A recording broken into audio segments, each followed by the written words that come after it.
সম্মানিত দর্শক, আমন্ত্রণ ইউসিবি টু দ্য পয়েন্টে। আমি তারিকুল ইসলাম মাসুম আছি আপনাদের সঙ্গে। যে যেখান থেকে যুক্ত হয়েছেন শুভেচ্ছা, সবাইকে ভালো আছেন সে প্রত্যাশা রেখে শুরু করছি আজকের অনুষ্ঠান। আলোচনার বিষয় আওয়ামী লীগের পর বিএনপি। আওয়ামী লীগের পর বিএনপি, এই প্রশ্নের জবাব ভিন্ন ভিন্ন রকম হতে পারে। আওয়ামী লীগ ক্ষমতায় ছিল, এরপরে কি বিএনপি ক্ষমতায় আসবে? আওয়ামী লীগ চলে গেছে, তারপর কি বিএনপিও চলে যাবে? যে কোনো দিক বিবেচনা করা যেতে পারে। এই কথাটি উদ্ধৃত হয়েছে বিএনপির সিনিয়র যুগ্ম মহাসচিব রুহুল কবির রিজভী। আজ একটি কথা বলেছেন যে আওয়ামী লীগকে বিতাড়িত করার পর বিএনপির বিরুদ্ধে নীল নকশা হচ্ছে। সেই সব বিষয় এবং প্রাসঙ্গিক বিষয় নিয়ে আলোচনা হবে। আলোচনার জন্য স্টুডিওতে উপস্থিত আছেন Asaduzzaman Ripon, doctor Asaduzzaman Ripon, vice chairman, Bangladesh জাতীয়তাবাদী দল বিএনপি। আপনাকে স্বাগত। সম্মানিত দর্শক, আমাদের সাথে আরও উপস্থিত আছেন আবু সাঈদ খান, সম্পাদক, দৈনিক আমাদের সময়। আপনাদের দুজনকে স্বাগত জানাচ্ছি। শুরুতে বলছিলাম আওয়ামী লীগের পর বিএনপি। স্বাভাবিকভাবেই মনে হয় আওয়ামী লীগ ক্ষমতায় ছিল, বিএনপি ক্ষমতায় আসবে, অথবা এখনকার যে প্রেক্ষাপট সেখানে রুহুল কবির রিজভী যেই দিকে ইঙ্গিত করেছেন, তিনি বলেছেন আওয়ামী লীগকে বিতাড়িত করার পর বিএনপির বিরুদ্ধে নীল নকশা হচ্ছে এবং 16টি বিশ্ববিদ্যালয়ে জামায়াত ইসলামের ভিসি নিয়োগ দেওয়ার কথা বলেছেন। ডাকসু এবং জাকসুতে যে ফলাফল হয়েছে তাকে তিনি ইঙ্গিত করেছেন। ওই নির্বাচনে ভিসিদের অবস্থানকে প্রশ্নবিদ্ধ করেছেন। কাকে দিয়ে শুরু করব? তারই জবাব দেওয়ার কথা, তাই না? আসাদুজ্জামান, আপনাকে দিয়ে শুরু করি। বিষয়ে বলেছেন কেন সিনিয়র যুগ্ম মহাসচিবকে এই কথা বলতে হলো? ধন্যবাদ আপনাকে। আপনি যেভাবে বিষয়টা ব্যাখ্যা দিলেন, আমি বিষয়টা এইভাবে দেখি না।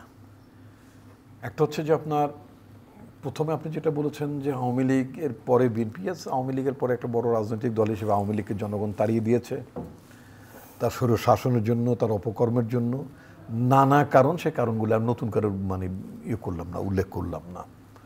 তো এখন কথা হচ্ছে যে স্বাভাবিকভাবেই দেশে একটা নির্বাচন হবে। আমি প্রধান উপদেষ্টার ভাষায় যদি বলতে চাই, ফেব্রুয়ারিতে একটা মহোৎসবে নির্বাচন অনুষ্ঠিত হতে যাচ্ছে। সুতরাং যদি ফেব্রুয়ারিতে মহোৎসবের একটা নির্বাচন অনুষ্ঠিত হতে যায়, সেখানে একটি বড় রাজনৈতিক দল হিসেবে যাদের বাংলাদেশের 300 আসনে প্রার্থী বহুবার দিয়েছেন, যেই দলের প্রধান নেত্রী যিনি জীবনে কখনো 5টি আসনে দাঁড়িয়ে একটি আসনও হারেননি, যেই দলটি কয়েক দফা 3বার 4বার যারা রাষ্ট্র পরিচালনার দায়িত্বে ছিলেন, খুব স্বাভাবিকভাবে সেই দলটি পরবর্তীতে দায়িত্ব গ্রহণের জন্য তাদের মানসিক, সাংগঠনিক এবং রাজনৈতিক প্রস্তুতি থাকার কথা। তো এখন কথা হচ্ছে কি যে এটা তো সত্য যে বাংলাদেশের মতো একটি তৃতীয় বিশ্বের দেশ, যে দেশে গণতন্ত্র নিয়ে নানা ধরনের ষড়যন্ত্র হয়, যে দেশে 54 বছরের স্বাধীনতার পরে গণতন্ত্র সংহত হয় না, যে দেশে 54 বছর ধরে গণতন্ত্র বলে চিৎকার করতে হয়, যে দেশে সংসদে এখন পর্যন্ত জবাবদিহিতার কোনো বালাই থাকে না, যেই দেশের সংসদে, অর্থাৎ আমাদের দেশের সংসদে যারা এমপি হন তাদের কোনো নৈতিকতার প্রশ্নে তাদের জবাবদিহি করতে হয় না। কারণ আমাদের সাবেক অনির্বাচিত প্রধানমন্ত্রী শেখ হাসিনা বাংলাদেশকে উনি বলতেন ওয়েস্টমিনিস্টার টাইপ অফ গভর্নমেন্টের কথা উনি বলতে পছন্দ করতেন, বাট উনি কখনই তো এটা প্র্যাকটিস করেননি। ওয়েস্টমিনিস্টার টাইপ অফ গভর্নমেন্টে একজন এমপির অসদাচরণের জন্য তাকে জবাবদিহি করতে হয়। ওখানে একটা কমিটি অন এথিক্স বলে একটা কমিটিও থাকে। সেই কমিটির চেয়ারম্যান একজন গুরুত্বপূর্ণ ব্যক্তি হন। তিনি এমপিদের বিরুদ্ধে উত্থাপিত অভিযোগগুলো খতিয়ে দেখেন এবং এমপিদেরকে পার্লামেন্টের বেশ কিছু অধিবেশন থেকে বিরত রাখা অথবা বহিষ্কার করার ক্ষমতা থাকে এবং অথবা পার্মানেন্টলি তার সদস্যপদ চলে যেতে পারে। আমরা আমাদের দেশের পার্লামেন্টে আমরা এমন অনেক এমপিকে দেখেছি যেই সব এমপি হাজার হাজার কোটি টাকা বাংলাদেশ থেকে লোপাট করেছে। আমি বিগত সরকারের সাইফুজ্জামান চৌধুরী বাবরের কথা বলি। তার বিরুদ্ধে অভিযোগ আসার পরে তিনি এরপরে তাকে মন্ত্রী বানানো হয়নি বটে, কিন্তু সরকারের তরফ থেকে বা পার্লামেন্টে তার বিরুদ্ধে কোনো অভিযোগ উত্থাপিত হয়নি। আপনি এমনও দেখেছেন যে আপনার সোশ্যাল মিডিয়াতে কোনো এমপির অনৈতিক ভিডিও সয়লাভ হয়ে গিয়েছে, যেমন ডিসিদের, এসপিদের ভিডিও, অপকর্মের ভিডিও সয়লাভ হয়, তো তথাকথিত জনপ্রতিনিধিদের ভিডিও সয়লাভ হয়েছিল।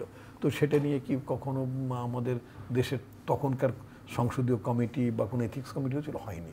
সুতরাং এটা তো একটা বড় পরিবর্তন লাগবে। যেই দেশে এই ধরনের হচ্ছে বাস্তবতা, যে দেশের এমপিরা এই কাজটাকে একটা পার্ট টাইম জব মনে করে, কথাটা খেয়াল রাখতে হবে। আমাদের দেশের এমপিরা সবসময় তাদেরকে এটা পার্ট টাইম জব, এই এমপিশিপটাকে তারা ফুল টাইম জব হিসেবে কোনোদিনই নেন নাই।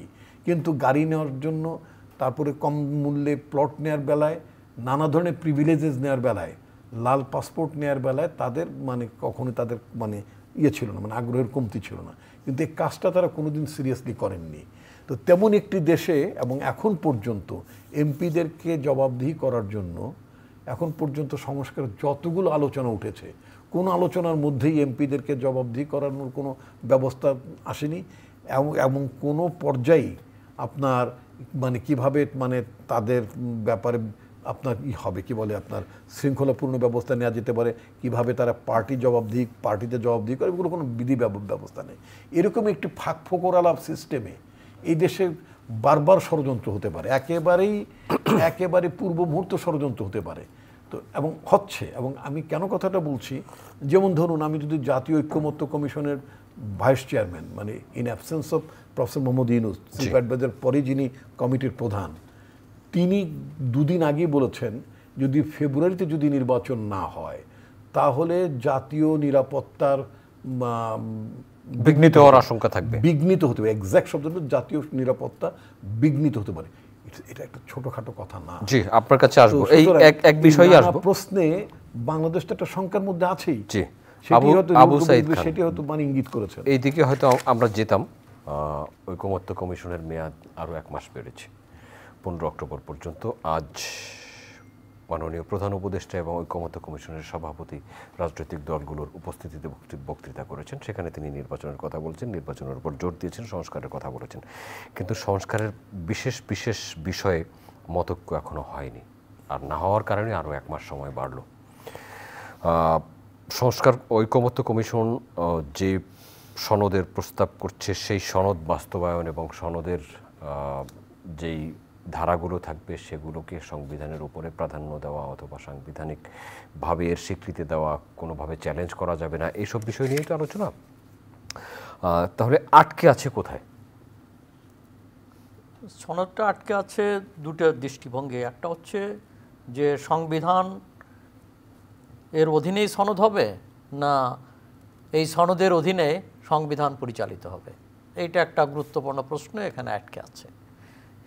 এখানে বর্তমান সরকারকে যদি কেউ বলছে এটা বিপ্লবী সরকার, অর্থাৎ জনগণের আকাঙ্ক্ষাকে ধারণ করে, জনগণের আকাঙ্ক্ষায় তারা যে কোনো কিছু পরিবর্তন করতে পারে, এমনকি সংবিধান পরিবর্তন করতে পারে, এই ধরনের একটা বয়ান আছে।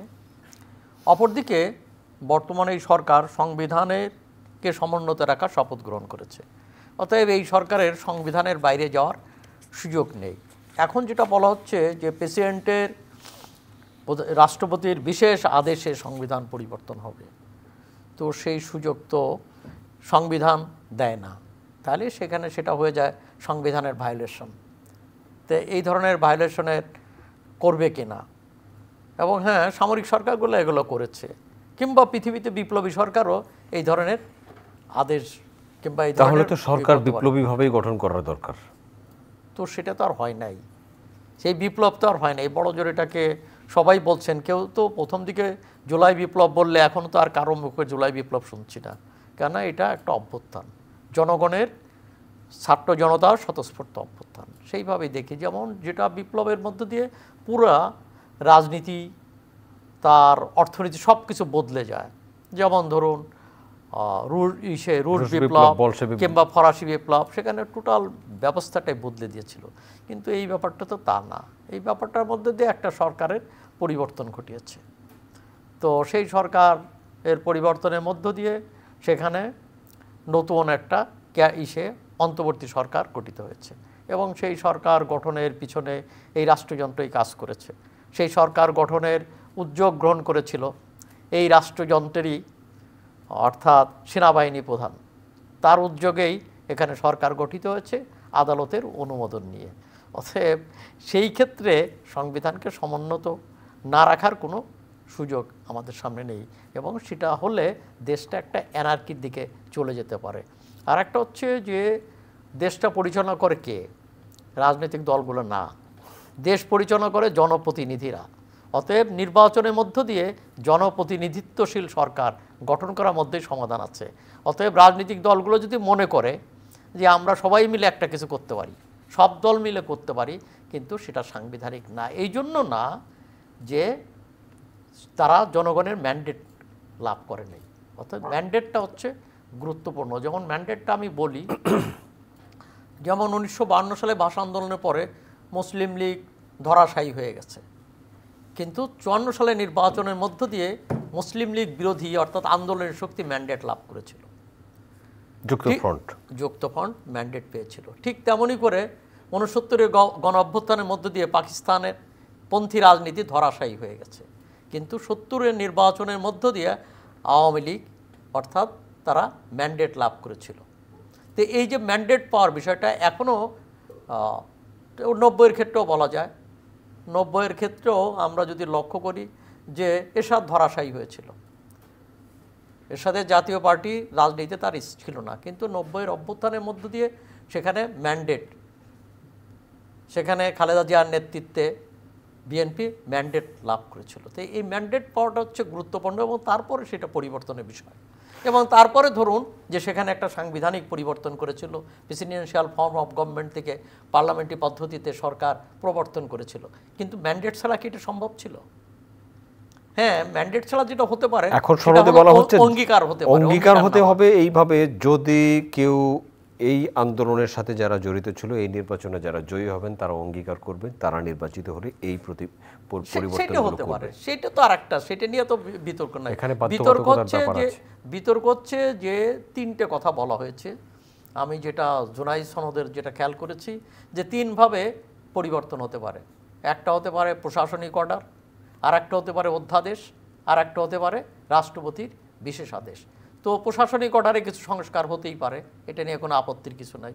অধ্যাদেশও রাষ্ট্রপতি জারি করতে পারে, সেটা নিয়েও আপত্তির কিছু নাই। কিন্তু বিশেষ আদেশে পরিবর্তনের বিষয়টা হচ্ছে নিয়ে আলোচনা, এবং এখানেই হলো বিতর্কটা যে বিশেষ আদেশে এই ধরনের সংবিধান পরিবর্তন করা যায় কিনা। কেননা অধ্যাদেশ দিয়ে কিন্তু সংবিধান পরিবর্তন হবে না, সেটা সংবিধানে রয়েছে। অতএব সেখানে এই বিশেষ আদেশটা অ্যাপ্লিকেবল কিনা, এটা হচ্ছে গুরুত্বপূর্ণ। আপনাকে ধন্যবাদ আসাদুজ্জামান রিপন। আপনি শুরু করেছিলেন, আপনার কাছে আবার আসলাম। অধ্যাদেশ, বিশেষ আদেশ, রাষ্ট্রপতির বিশেষ আদেশ। আমি গতকালই হবে একটি দৈনিক পত্রিকার আয়োজিত একটা বৈঠকে বিদগ্ধজনেরা নানা ধরনের মতামত ব্যক্ত করেছেন। সংবিধান নিয়ে যত নাড়াচাড়া কম হবে তত ভালো, কারণ সংবিধানে নাড়াচাড়া করলে এটা আরও গভীরে যেতে হবে, এটার ইমপ্লিকেশন বুঝতে হবে, প্রয়োগের বিষয়গুলোর বাস্তবতাটা বুঝতে হবে, অনেকগুলো সংকট তো আছেই। সেই ক্ষেত্রে এটা জাতীয় ঐকমত্য হওয়াটা খুব জরুরি ছিল। মনে রাখতে হবে বর্তমান সরকারটি তো কোনো নির্বাচিত সরকার না, এটা অ্যাবসলিউটলি একটা স্পিরিট, একটা গণঅভ্যুত্থানের যে স্পিরিট, সেই স্পিরিটের সরকার। মানুষ চেয়েছে তাই, মানুষ চাইলে, মানুষের ইচ্ছায়, উইল অফ দ্য পিপল হচ্ছে সুপ্রিম। জনগণ, আমরা কি বলি, জনগণই সকল ক্ষমতার উৎস, এবং ইন দ্য নেম অফ জনগণের নামেই তো আমরা গণতন্ত্রের অনুসরণ করি, আমরা এমপি হই, মন্ত্রী, সেগুলো সবই তো ইন দ্য নেম অফ জনগণ, খুব ক্লিয়ার। তো এখন কত হচ্ছে কি, ইন দ্য নেম অফ জনগণ আকাঙ্ক্ষা, জনগণের প্রত্যাশা, ভাবনা, ফলশ্রুতি হচ্ছে বর্তমান সরকার। হাউ লং, কতদিন? এটা তো আনলিমিটেড। তারা তো বলেছেন ফেব্রুয়ারিতে নির্বাচন, ঠিক আছে, আনলিমিটেড তো হতে পারে না। তো তাদেরও একটা কর্মপরিধি কম বেশি আছে। কর্মপরিধিটা হচ্ছে একটা নির্বাচিত সরকারের কাছে ক্ষমতা বুঝিয়ে দেওয়া, এবং সেই সরকারটি সবাই যেটা বলেন, যেটা নির্বাচিত সরকার না আসলে দেশের জন্য অনিবার্য বিপদ। অর্থাৎ যেই ধরনের বিপদের বিষয়গুলো আছে সেগুলো তো অনিবার্য নির্বাচিত সরকার আসলে এই বিপদগুলো কভার করতে পারে, বা প্রোটেক্ট করতে পারে, বা ছায়া দিতে পারে, অথবা একটা নতুন পথ দেখাতে পারে, দেশটা নতুনভাবে এগুতে পারে। এই বিষয়গুলো তো থাকি। এখন এই ধরনের খুব বিতর্কের মধ্যে রাজনৈতিক দলগুলো এর চেয়ে বড় বিতর্কে জড়িয়ে পড়েছে, বা পড়েছিল যদি এইভাবে বলি। সেটা হচ্ছে যে পিআর, সংক্ষেপে পিআর বলে। পিআর মানে তো প্রপোর্শনাল রিপ্রেজেন্টেশন, বা সংখ্যানুপাতিক প্রতিনিধিত্ব। আমাদের সংবিধানে কি তা আছে? একেবারেই আমাদের সংবিধানে তা নেই। না আছে নিম্নকক্ষে, না আছে উচ্চকক্ষে। থাকতে পারে প্রতিশ্রুতি, কিন্তু পিআর পদ্ধতি ছাড়া নির্বাচনে যাব না, বা যারা বলেছিলেন পিআর পদ্ধতি করতেই হবে, অমুকের অধ্যাদেশ দিয়ে অমুকের বিষয় দিয়ে, এটা সম্ভব না, এটা সম্ভব না। বাংলাদেশের লেখা আছে বাংলাদেশের জনগণ তার স্বাধীন ইচ্ছায় তিনি তার প্রতিনিধি নির্বাচন করবেন, প্রতিনিধি নির্বাচন করবেন। এই প্রতিনিধি চাঁপাইনবাবগঞ্জে না, মানে আমি বলছি যে একটা গঞ্জ উল্লেখ যেহেতু আমার বাড়ি এবং মুন্সিগঞ্জে আরেকটা গঞ্জ আনলাম। মুন্সিগঞ্জের লোককে নির্বাচিত করার দায়িত্ব চাঁপাইনবাবগঞ্জের না, চাঁপাইনবাবগঞ্জের লোককে নির্বাচিত করার দায়িত্ব কিশোরগঞ্জের না। That's the vital issue. আচ্ছা, এখন কথা হচ্ছে কি যে এই যারা পিয়ার বলেছিলেন, যারা বলেছিলেন তারা কি আদৌ ভেবেছিলেন যে পিয়ারটা গণতান্ত্রিক কিনা? পিয়ারটা তো গণতান্ত্রিক না, কারণ আপনি মাসুম, আপনি সঞ্চালনা করছেন, আপনার এভরি রাইট আছে আমার দলকে অপছন্দ করার, বা বাংলাদেশের প্রচলিত যতগুলো রাজনৈতিক দল আছে সব কটাকে অপছন্দ করার অধিকার আপনার আছে। আপনি বলতে পারেন যে আমি নিজে মাসুম, হোয়াই নট মি, আমি নিজেও তো একটা পার্টি করতে পারি, আমি নিজে দাঁড়াইতে পারি, আমার নিজের কোনো বক্তব্য থাকতে পারে। বাট অ্যাকর্ডিং টু পিয়ার, মানে পিয়ার সিস্টেমটা যদি ইন্ট্রোডিউস হয়, আপনি মাসুম তো ইলেকশনে দাঁড়াতে পারবেন না। সাইদ ভাই যদি এখনকার বর্তমান ব্যবস্থা যদি মনে করেন ওয়েল স্বতন্ত্র প্রার্থী থাকতে পারবে না, এখন উনি বর্তমান ব্যবস্থা স্বতন্ত্র প্রার্থী হতে পারেন, আপনিও পারেন, সবাই পারে। আচ্ছা, এমনকি কোনো পলিটিক্যাল পার্টির লোক, মানে কত বড়, এটার একটা মানে এইটার একটা ব্যবস্থা হওয়া উচিত। আপনি একটা পার্টি করেন, আপনার মেম্বারশিপ আছে পার্টিতে, আপনি নমিনেশন পাইলেন না, আপনি তো চট করে স্বতন্ত্র হয়ে গেলেন। আরে ভাই, আপনি তো স্বতন্ত্র ছিলেন না, তো স্বতন্ত্র হওয়ার আগে তো আপনার ওই পার্টি থেকে পদত্যাগ করতে হবে। আপনি বহিষ্কৃত হওয়ার আগে স্বতন্ত্র, মানে বহিষ্কৃত হওয়ার পরে সে স্বতন্ত্র, বিষয়টা এরকম। তো এগুলোর অনেকগুলো ব্যবস্থা, এগুলো সংস্কার আলোচনার মধ্যে আসা উচিত ছিল। আচ্ছা, তো এখন কথা হচ্ছে যে আপনার এই পিয়ারে ইন্ডিভিজুয়াল রাইটস, একজন ব্যক্তির যে তার যে স্বাধীনতা, সে স্বাধীনতাকে অস্বীকার করা হয়, স্ট্রেট কাট। এই পিয়ার হচ্ছে যে কতগুলো রাজনৈতিক দল থাকবে, আপনার কতগুলো সাপোর্টার থাকবে, আপনি কত পার্সেন্ট ভোট পাইছেন, সে অনুযায়ী আপনি পার্লামেন্টে যাবেন। কিন্তু আপনি একজন ব্যক্তি, আপনি মাসুম, আপনি আর আপনার যেটা নিজের অধিকার থাকতে পারে, I don't like none of you, আপনাদের কাউকে আমি পছন্দ করি না, আমি নিজে মাসুম, আমি দাঁড়ায় জনগণের মানে ভোটে নির্বাচিত হব, মানে জনগণের রায় পেতে চাই, to go to parliament, to raise my voice, তাই না? এটা তো অধিকার আপনার নাই। রাষ্ট্র কি একজন নাগরিকের, রাষ্ট্র কি একজন নাগরিকের অধিকার হরণ করতে পারে কিনা, খর্ব করতে পারে কিনা? That is a vital question. আচ্ছা, এখন আমি আর কয়েকটা সেকেন্ডে শেষ করবো। যারা পিয়ার করতেছিলেন, এই পিয়ার তো প্যার হো গিয়া, মানে পিয়ারের মধ্যে পিয়ার হয়ে গেছে। কিরকম এখন একদিক দিয়ে কেমন, যারা পিয়ার বলছে তাদের সারা বাংলাদেশের 300 আসনে তাদের মানে কনস্টিটিউয়েন্সিতে তাদের পোস্টার আছে, এত নম্বর আসনে এই মার্কায় ভোট দেন। তো এইটা যারা বলছেন, মানে আমি জামাতের কথাই যদি বলি, জামাত একদিক দিয়ে পোস্টার মারতেছে তাদের নির্দিষ্ট মানে সংসদীয় এলাকায় ওই, এবং একজন ব্যক্তিকে ভোট দেওয়ার কথা বলছেন। অন দ্য আদার হ্যান্ড পিয়ার বলছিলেন তারা। রাজনৈতিক কৌশল হতে পারে। আরে ভাই, আপনি কৌশল মানে তো পাবলিক আপনি বিভ্রান্ত করতে পারেন না। ইদার পোস্টার বলে দেন যে ওয়াইপ আউট দোজ পোস্টারগুলো উঠাই ফেলো, আমরা আগে মানে ভুল করছি, এখন পিয়ারে ছাড়া চলবে না। তো আপনি মায়ের ইন্ডিভিজুয়ালি ক্যান্ডিডেট মাঠে রাখবেন, আবার পিয়ার করুন। তবে আমি মনে করি এটা তাদের মুখের কথা না।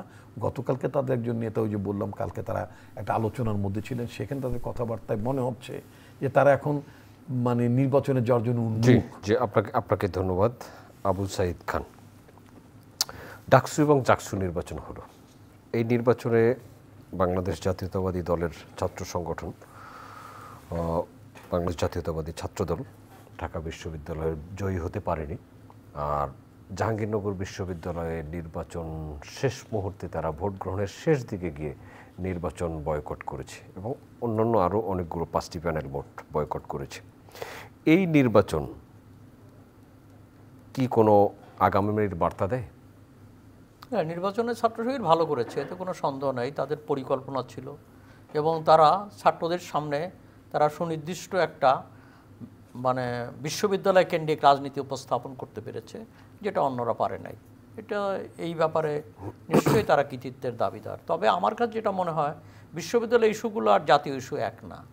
অতএব বিশ্ববিদ্যালয়ের ইস্যুতে জয়লাভ করার মধ্য দিয়ে জাতীয় ইস্যুতে তারা ভালো করবে এমনটা কোনো যুক্তিতে খাটে না, এমনটা আমার মনে হয় না। তবে হ্যাঁ, তো তারা বিজয়ী হওয়ার ভিতর দিয়ে তাদের ভিতরে এক ধরনের আত্মবিশ্বাস তৈরি হয়েছে।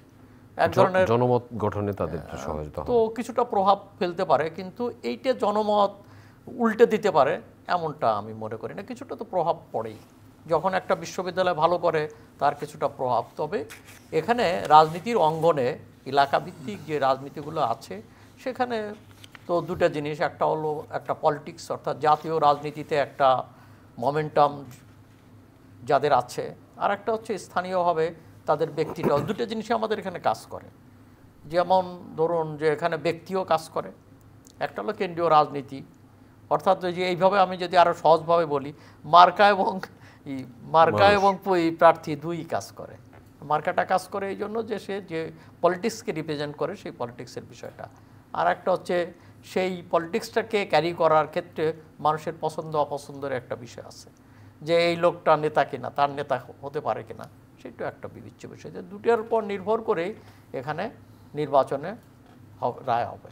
অতএব এইটা ডাকসুতে জিতেছে বলে জনগণ তাদেরকে ভোট দেবে, কিংবা জাকসুতে জিতেছে বলে ভোট দেবে, এমনটা ভাববার কারণে হ্যাঁ হতে পারে। এর মানে এই না যে আমি জামাতের পলিটিক্সটা তারা বাংলাদেশের রাজনীতিতে তাদের কোনো স্থান নেই, এটা আমি বলছি না।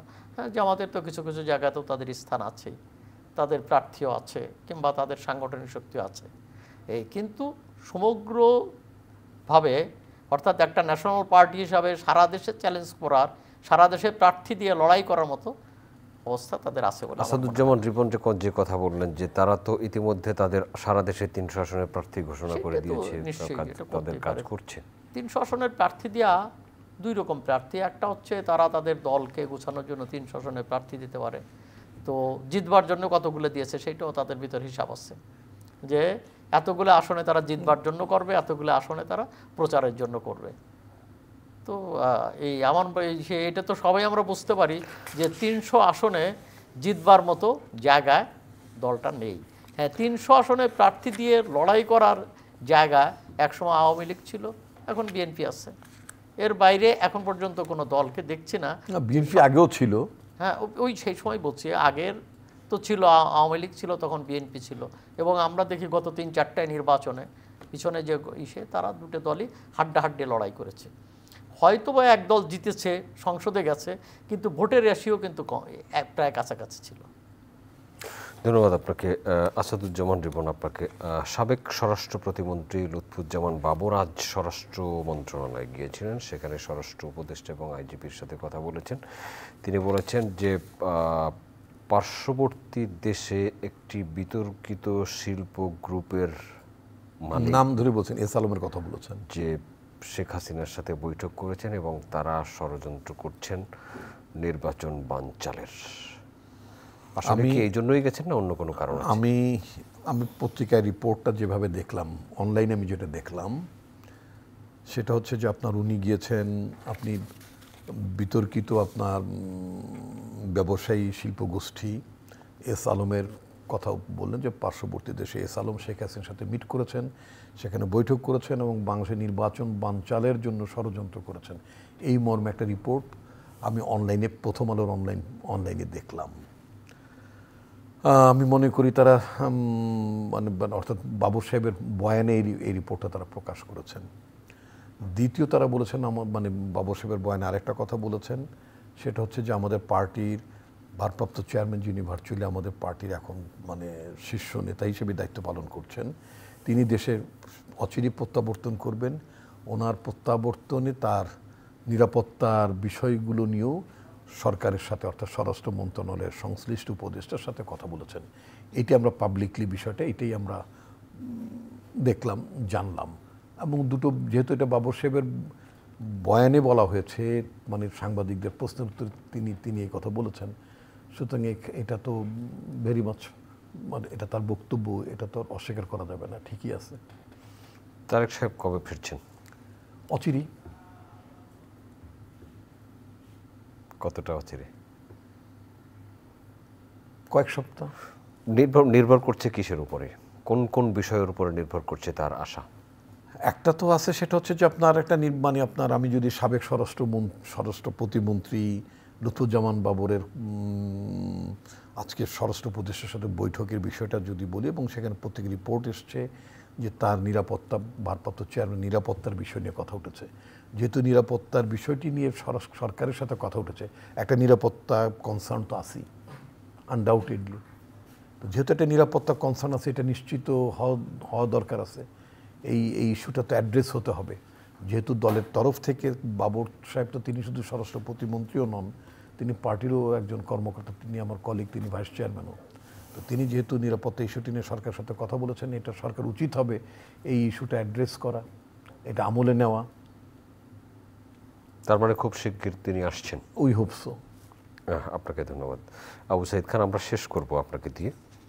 সার্বিক পরিস্থিতি কেমন দেখছেন আইন শৃঙ্খলা? আজকে স্বরাষ্ট্র উপদেষ্টা বলেছেন যে ভাঙায় যারা রাস্তা অবরোধ করেছে তাদেরকে তুলে দেওয়ার জন্য বল প্রয়োগ করবেন বা শক্তি প্রয়োগ করবেন, কিন্তু আমরা জানি না এখনো পর্যন্ত কি অবস্থা হয়েছে। আর কোথাও কোথাও মব তো হচ্ছে না, অনেক মবই তো হচ্ছে, কোথাও তো বল প্রয়োগ হচ্ছে না। তো সেগুলো দেখা দরকার। আর একটা হলো যে যখন জনগণ কোনো অংশে কোনো দাবি নিয়ে ক্ষোভ প্রকাশ করে, তো সেগুলোর জন্য আলাপ আলোচনা করা উচিত, তাদের বোঝানো উচিত। তো তারপরে ব্যর্থ হলে তো নিশ্চয়ই সরকার তো বল প্রয়োগ করতেই পারে। তো জনগণের পক্ষ থেকে যে জিনিসটা, জনগণের পক্ষ থেকে কোনো দাবি তারা করতে পারে, আন্দোলনও করতে পারে। তবে আমার কাছে মনে হচ্ছে যে ইস্যুগুলো নিয়ে আমাদের দেশে আন্দোলন হয়, হ্যাঁ আন্দোলন হয়, এই ইস্যুগুলো নিয়ে আন্দোলন হওয়া উচিত না, এটা আইনিভাবেই ফয়সালা হওয়া উচিত বলে আমি মনে করি। ধন্যবাদ আবু সাইদ খান, ডক্টর আসাদুজ্জামান রিপন। সম্মানিত দর্শক, এতক্ষণ আমাদের সাথে থাকার জন্য কৃতজ্ঞতা। আগামী অনুষ্ঠান দেখার আমন্ত্রণ রইল। দেখা হতে পারে সেই অনুষ্ঠানে। ভালো থাকবেন সবাই। আপনাদের সবার জন্য অনেক অনেক শুভকামনা।